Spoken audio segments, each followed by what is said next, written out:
I'd like to tell you about one of the most underappreciated features of the miniaturized electronics that we use commonly in electric RC flying, and that is the ESC brake setting. Now, just about any electronic speed controller over about $10 has the capability to program the ESC brake, and several other functions too. But the brake is one of my favorite ones that often is neglected, and it's also a setting that's usually set by default to off. So that's one of the few settings that if you want to avail yourself of the benefits, you actually need to program your speed controller to turn the brake on. Okay, so what are the advantages of being able to stop your propeller in flight by bottoming your throttle setting on your radio? Well, there are two main ones that I can think of, and the biggest one by far for me is avoiding broken props. And I'm not exaggerating when I say this. I've never broken a prop on a normal landing, belly lander on any surface. I've broken plenty of props crashing and so forth, but not with the brake on a normal landing. Benefit number two is a reduced drag when in zero throttle position. In other words, when you bottomed your throttle and you want to glide, a propeller that is not spinning presents a certain amount of aerodynamic drag that is much smaller than the aerodynamic drag caused by a rotating propeller. And if you don't believe me, look at autogyros and how they function as essentially just a big windmilling prop. Not only provides drag, but all of the lift that the aircraft needs to stay up. So a stationary propeller gives much less drag, much less chance of braking on impact on a belly landing, and let me show you why. Okay, well, the windmilling propeller causing additional drag, that's pretty intuitive as I discussed, but let's talk about the braking propellers on landing a belly lander like this with and without the ESC on. And as I perceive it, there are kind of three interrelated reasons why the ESC brake being engaged is helpful to avoid those breakage. Now, the first is very easy to understand statistically, which is if your propeller stops at a random position in rotation when you lower your throttle and engage the brake, it at least stands a better chance of landing with the propeller in a horizontal position, in which case it never touches the ground at all and can't brake.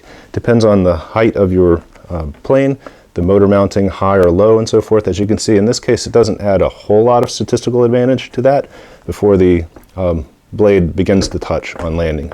So there's an arc of maybe about 15 degrees. That's not great on this particular plane. Now, number two is with the brake off, of course, it guarantees that the propeller will hit the ground at some point, and it also conveys with it not only the forward speed of the plane, but the rotational momentum of the propeller. So that's just two forces acting against you to provide additional force against the propeller blade and possibly cause it to break off. And number three, which I feel to be probably the most important, is that when your plane comes into belly land and the brake is not engaged, the rotation not only ensures that the blade will touch the ground, it ensures that the momentum, the angular momentum of the turning propeller buries the blade into any soft ground or obstruction on the ground.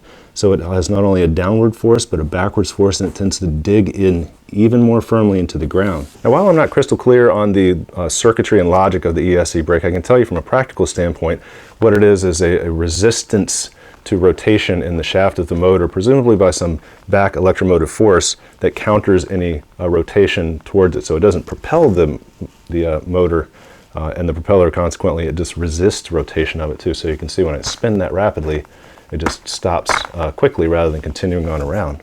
So here's the same plane, same motor with the battery unplugged, and the propeller spins freely around.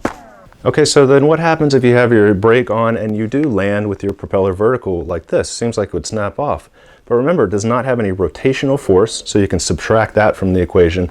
And also, it doesn't have that tendency to dig in the downgoing blade too, so you stand a very good chance of it just flipping up out of the way.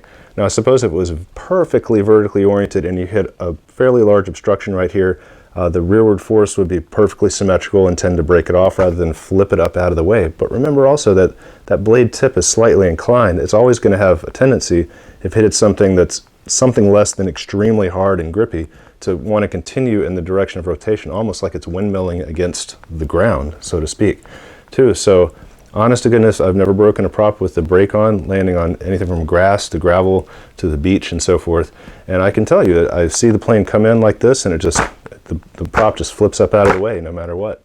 Now, when you do lower your throttle with the brake engaged, sometimes certain ESCs it's very aggressive stop, and sometimes it's a little bit more gradual. This tends to be on the more gradual side, as you'll see. It does stop. Whereas some of the more aggressive ones with larger bells and heavier props, it becomes relevant because it can unscrew your prop nut if it's an extremely aggressive stop. The only caveat I have for that is if you have a brake, a ESC brake engaged and with a large powerful motor and a heavy propellers, be sure you tighten this very well, as it may potentially unscrew itself as it comes to a strong stop when you engage the brake. So as far as I know, all of the ESCs on the market today rely on one of three methods to program the brake and the other settings. The first and kind of most primitive and most frustrating and annoying is to use your controller sticks.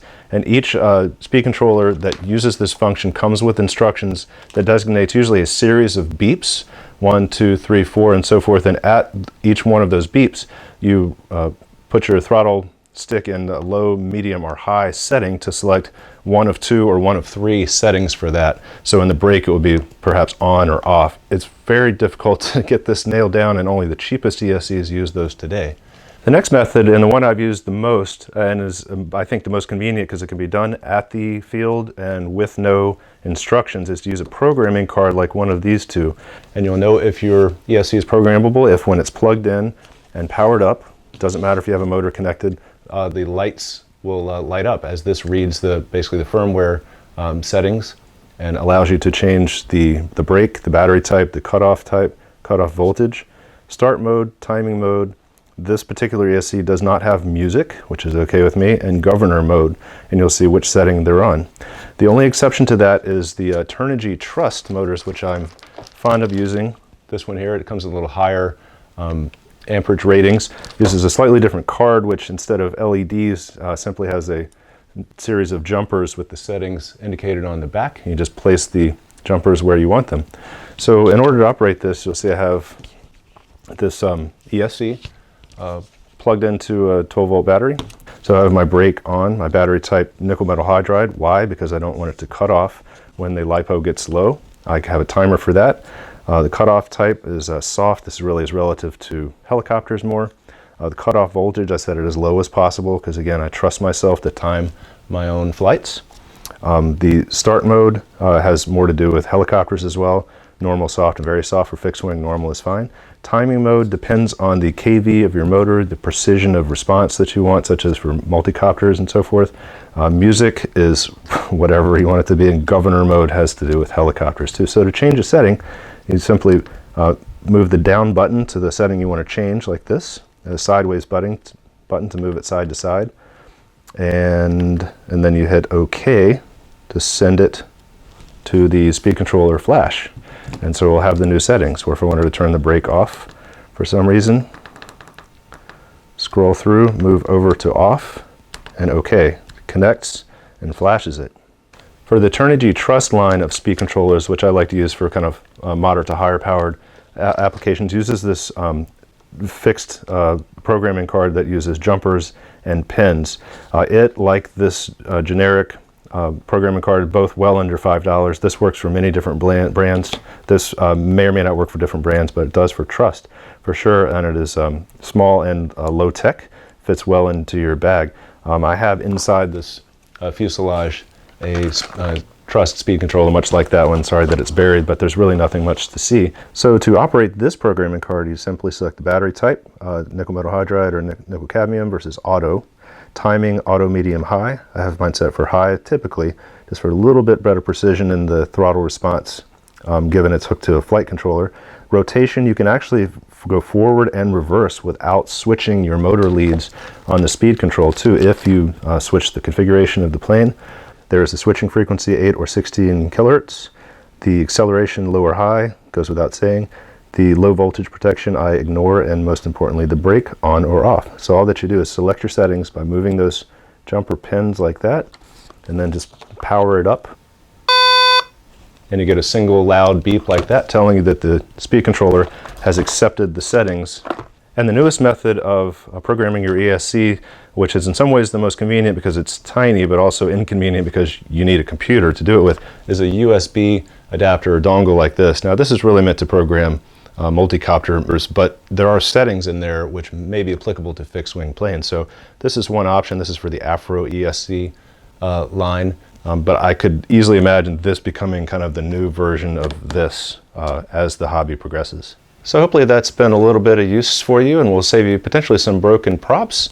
There's really no reason not to get one of these programming cards, in my opinion. They're very cheap and versatile in changing many of the settings, not just the brake, but for example, if you have a motor that stumbles because the timing is wrong, this is how you adjust it. Conversely, if you have a motor that would benefit from tweaking the timing a little bit to get better performance and or duration, this is how you do it again.